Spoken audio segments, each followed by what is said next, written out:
Hi, everybody. Thanks for joining me for today's lesson on probability and statistics here in Chapter 15. And in Section 1, we'll be looking a little bit at outcomes and events. This might be one of the first times that you've ever dealt with probability, but I think you'll start to find that it's kind of cool and can shed some really important statistical information on different events that you might see in the real world. I think of um, job opportunities, and I think of a couple different ones that come to mind. Like an actuary is somebody who um, determines the risk for companies. That's you know that pays really well. Um, Other things that I think of when I think of probability and statistics are a lot of times in sports. There are a lot of statisticians nowadays that play a really vital role in some of these sports teams' decisions that they make in terms of players. And I think about baseball, like whether to bunt or not, or who to sign for how much money. If you've ever seen the movie Moneyball, I'm gonna write that down. With Brad Pitt, there's a lot of probability and statistics in that movie. Or if you've ever seen the movie 21, it's about this. I think it's, I don't know if it's Harvard or it's a really important or a big Ivy League college, that one of the math professors takes students and they go to Las Vegas and they learn how to count cards. And that's all based on probability of when to bet big and when to not bet big. It's illegal, of course, but very interesting in some of the math that you see in those two movies. So today's learning target is I can identify and count the outcomes of experiments. And for our key idea, we really have to focus on a couple of these terms here today. I'd star this because you're definitely going to want to revisit this at some point. So we're defining outcomes and events. An experiment, which you've probably heard of maybe in science class before, is an investigation or a procedure that has varying results. You don't always know those results. But the possible results are called different outcomes. Okay?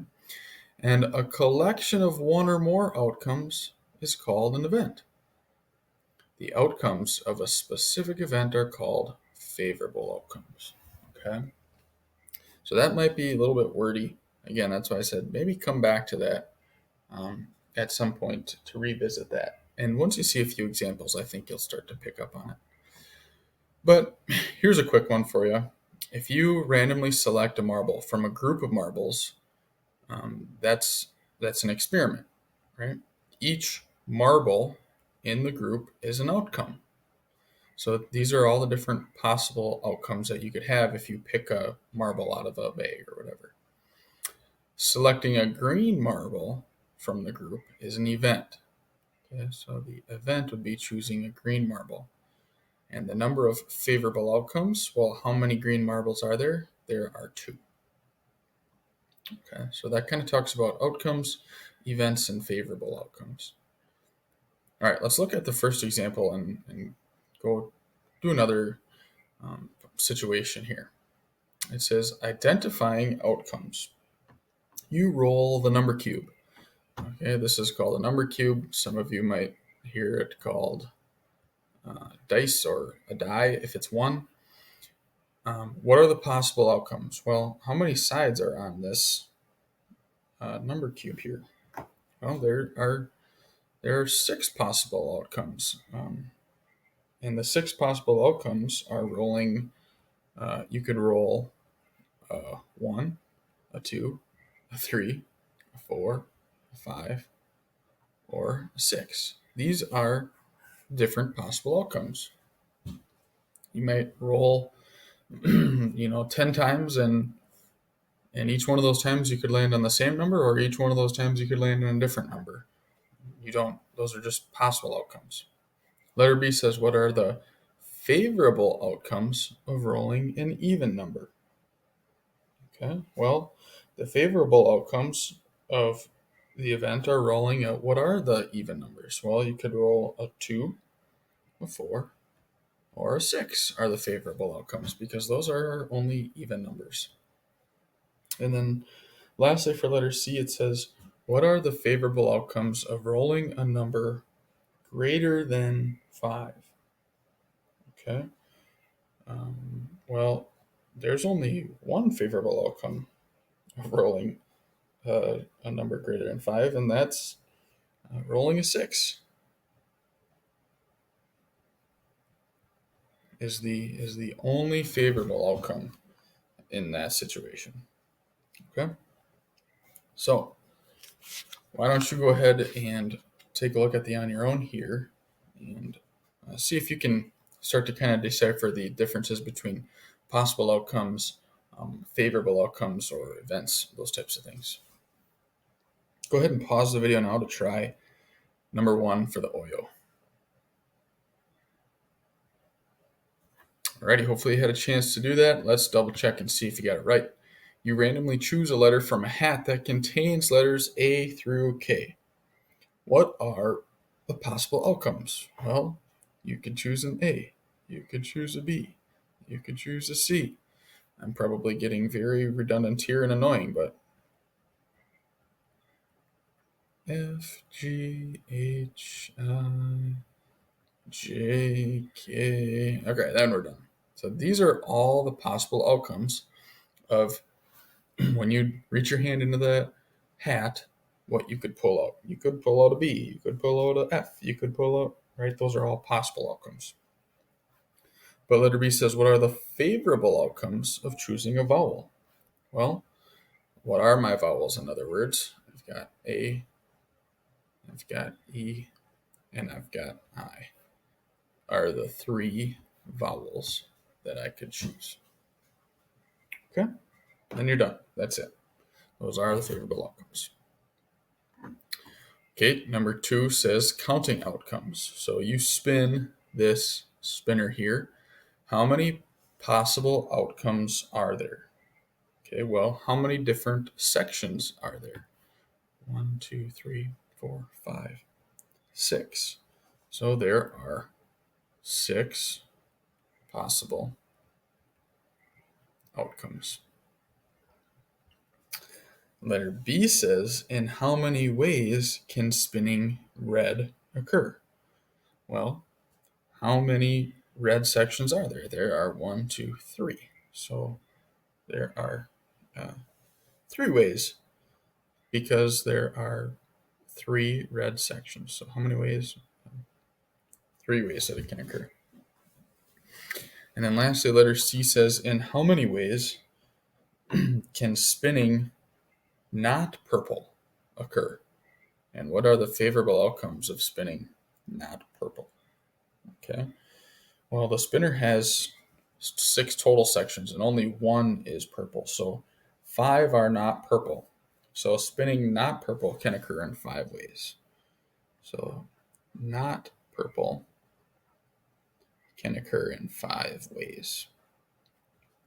And then it says, what are the favorable outcomes of spinning not purple?